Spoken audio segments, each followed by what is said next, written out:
Hello বন্ধুরা, তোমাদের সাথে আমি কিছু বলতে আসলাম। সবার আগে বলি হ্যালো বন্ধুরা, গুড মর্নিং। কেমন আছে তোমরা সবাই? আশা করছি তোমরা সবাই খুব ভালো আছো।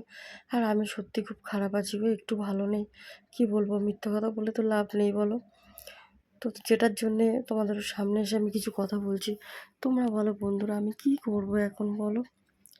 এই যে এরকম ঝামেলা, এরকম শ্বশুরবাড়িতে আমি আর নিতে পারছি না। আর মেয়েটাকে নিয়ে কোথায় যাব বলো। এরকম একটা মেয়েকে আমি 6 মাসে, সেই আমার বাচ্চাটাকে বড় করার জন্যে এত শ্বশুরবাড়ির অত্যাচার দিনের পর দিন, মাসের পর মাস আমি সহ্য করে গেছি। আর আজকে কিনা সেই দিনটা আমাকে দেখতে, আজকে আমার এই সব ছেড়ে দিতে হচ্ছে। তো বলো বন্ধুরা, এতদিন পর মাস, দিনের পর দিন, যখন শেষে সেই দিনটা আমার এসছে আজকে। আর এই দিনটা আমি ছেড়ে, আমাকে সব কিছু ছেড়ে স্বপ্ন ভেঙে চুরমার করে দিল। এখন আমার মেয়েকে নিয়ে রাস্তায় বার করে দিচ্ছে। আমি কোথায় যাব বলো। এর আগেও অনেকবার দিয়েছে, তাও কষ্ট সহ্য করেছি। আজকে মেয়েটাকে পড়াশোনা করিয়ে, যখন আমার মেয়েটা এখন এই যে জয়েন্টে বসবে, আর কিছুদিন বাকি আছে পড়া মানে কমপ্লিট হতে, এখন আমি কোথায় যাব, কি করে পড়াবো? এত কষ্ট করে মেয়েটাকে পড়াচ্ছি, তোমরা বলো বন্ধুরা, কি করব, কোথায় যাব? আমি তো আর সহ্য করতে পারছি না। আমি একটা মা হয়ে মেয়েকে এত কষ্ট করে পড়াচ্ছি, যেখানে বাবা দায়িত্ব পালন করে, সেখানে ওর বাবা কিচ্ছু দায়িত্ব পালন করে না। আজকে বাবা না কোনো পড়ার খরচা, না কোনো আমাদের খাবার খরচা দেয় না, শুধু বাড়িটাতে একটু থাকি। তাই আজকে সেই বাড়িটার থেকেও আমাকে আর আমার মেয়েকে বার করে দিচ্ছে। তো আমাদের তো যাওয়ার জায়গা নেই, তাই পড়ে আছি। আমার শ্বশুরবাড়িতে সবাই চাইছে আমি আমার মেয়েকে নিয়ে চলে যাই, শুধু মেয়ে হয়েছে দেখে কোনো অধিকার নেই। তোমরা বলো বন্ধুরা, এইরকম দিনের পর দিন কোন বাড়িতে কত বউ আর এরকম অত্যাচার হবে, বধূ নির্যাতন হবে বলো। আমার সাথে যেমন হয়েছে, আমার মা বাবা এসছে প্রতিবাদ করতে, কিন্তু তাদেরকে তাড়িয়ে দেওয়া হয়েছে। তারা কিছু বলতে পারেনি, শুধু গরিব বলে। আমি গরিব ঘরের মেয়ে দেখে আজকে আমার এইভাবে সমস্ত কিছু স্বপ্ন, আমার মেয়ের স্বপ্ন সব ভেঙে চুরমার করে দিচ্ছে। বলো তো তোমরা, কোথায় যাব আমি? বন্ধুরা, তোমরা বলো, তোমরা আমাকে একটু সাজেশন দাও। আমি কি করব এখন? কোথায় যাব? তোমরা ছাড়া যে আমার কেউ নেই, আর কেউ নেই পৃথিবীতে। আমার এই বয়স্ক মা বাবা, আর আমার মেয়ে, আর তোমরা। আর একজনই আছে আমার সন্তোষী মা, এছাড়া কেউ নেই। তোমরা বলো, তোমরা তো আমার পরিবার, তোমরা আমার ফ্যামিলি। তোমরা আমাকে একটু বলো, আমি মেয়েটাকে নিয়ে কোথায় থাকবো? রাস্তায় তো থাকতে পারবো না, গাছতলায় তো থাকতে পারবো না মেয়ে নিয়ে। এখনকার যা দিনকাল, দেখতে পাচ্ছ তো কি অবস্থা। দিনের পর দিন রাস্তাঘাটে তো মেয়েকে নিয়ে থাকতে পারবো না। এই জন্যে অত্যাচার সহ্য করে, যারা আমাদের খেতে দেয় না, পড়তে দেয় না, তাদের সমস্ত কাজ করে দিই আমি। তাদের ঘরের কাজ, রান্না বান্না সব কাজ করে দিই। দিয়ে আমি নিজে সেলাই করি। একজন বন্ধু আমাকে কমেন্ট করেছে আমি কী সেলাই করি। বলছি বন্ধু, আমি সায়া আছে, সায়া ফর্মা দিয়ে কাটিং করি। তারপরে ব্লাউজ দর্জির ওগুলো কাজ করি। শাড়ি ফলস পিকো করি। পিকোটা, আমার পিকোর মেশিনটা এখন নেই, একটা প্রবলেমের জন্য বিক্রি করে দিয়েছি আর কি।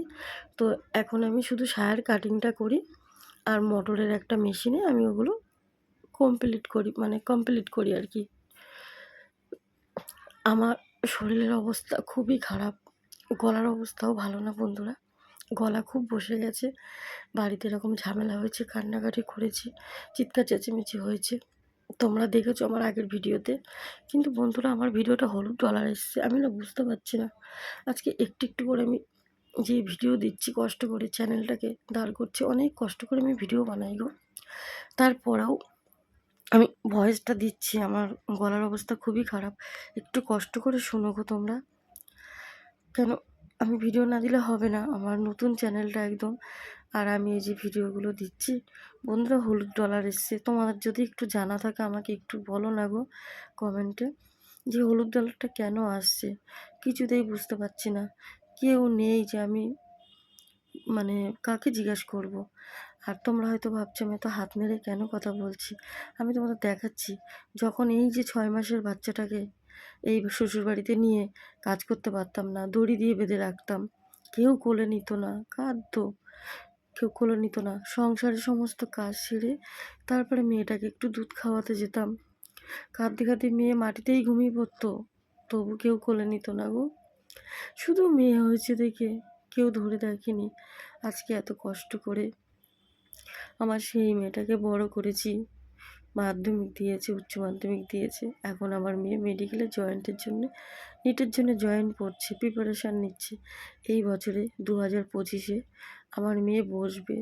কিন্তু সে কি আর বুঝতে পারবে? আমি জানি না। হয়তো আমার যে শ্বশুরবাড়ির লোক, যারা আমাদের সাথে এত ঝামেলা করছে, বাড়ির থেকে তাড়িয়ে দিচ্ছে, হয়তো বসতে দেবে না। আমি চেষ্টা করব আমার নিজের প্রাণ থাকতে, আমি বন্ধুরা চেষ্টা করব। শুধু তোমরা আমার পাশে থাকো, একটু আমাকে সাহস দাও। তোমরা যখন আমাকে বলো না যে দিদিভাই এগিয়ে যাও, আমরা আছি তোমার পাশে, আমি একটা শক্তি পাই জানো না বন্ধুরা। তোমাদের এই কথাটাতে আমি এত শক্তি পাই যে তোমার কেউ নেই। তো এই শক্তিটা না আমার আরও এগিয়ে দেয়, মন শক্ত করে দেয়। এমনিতে আমি অনেক শক্ত গো। আমি জীবনটা লড়াই করতে করতে তো বেঁচেছি, তো আমি অনেক শক্ত। তো বন্ধুরা, শুধু তোমরা আমার একটু পাশে থাকো, একটু আমাকে সাপোর্ট করো, একটু আমার ভিডিওগুলো শেয়ার করো, লাইক করো, যেন আমি আমার চ্যানেলটা একটু দাঁড়ায়, এখান থেকে একটা আর্নিং আসে, আমি সেটা আমার মেয়েটাকে পড়াতে পারি। আমার চ্যানেলটাতে এখনও গুগল পিনটাই আমি পাইনি গো। তার মধ্যে শুধু হলুদ ডলার আসছে, কিচ্ছু বুঝতে পারছি না কাকে জিজ্ঞেস করব। এখানে অনেককে কমেন্ট করি গো, কেউ রিপ্লাই করে না। এই ছোট চ্যানেল কেউ কি রিপ্লাই করে? যারা বড় চ্যানেল তাদের কাছে আমি রিপ্লাই কিভাবে করব? নিজেরই লজ্জা লাগে, তবু না মেয়ের কথা ভেবে করি, কিন্তু কেউ রিপ্লাই দেয় না গো। তো যাই হোক বন্ধুরা, তোমরা আছো, আমি তোমাদেরকে বললাম। তোমাদের জানা থাকলে তোমরা আমাকে বলো। অনেক কথা বললাম তোমাদের সাথে। তোমাদের সাথে কথা বললে মনটা একটু হালকা হয়, তাই বলি। আজকে আজকে এই ভিডিওটাই দিলাম। আর আমি কয়েকদিন থাকবো না, হাসনাবাদ যাব। তোমাদের জন্য নতুন নতুন কিছু ভিডিও করব, তোমরা দেখতে পাবে। তোমাদের তো একই ভিডিও দেখছো, বোরিং লাগতে পারে। তো যাব, আমার কিছু কাজের জন্যও যাব হাসনাবাদে। তো ভাবলাম ওখানে গিয়ে কিছু ব্লগ দিতে হয়তো পারবো না, কেন নেট থাকবে না তো ওখানে।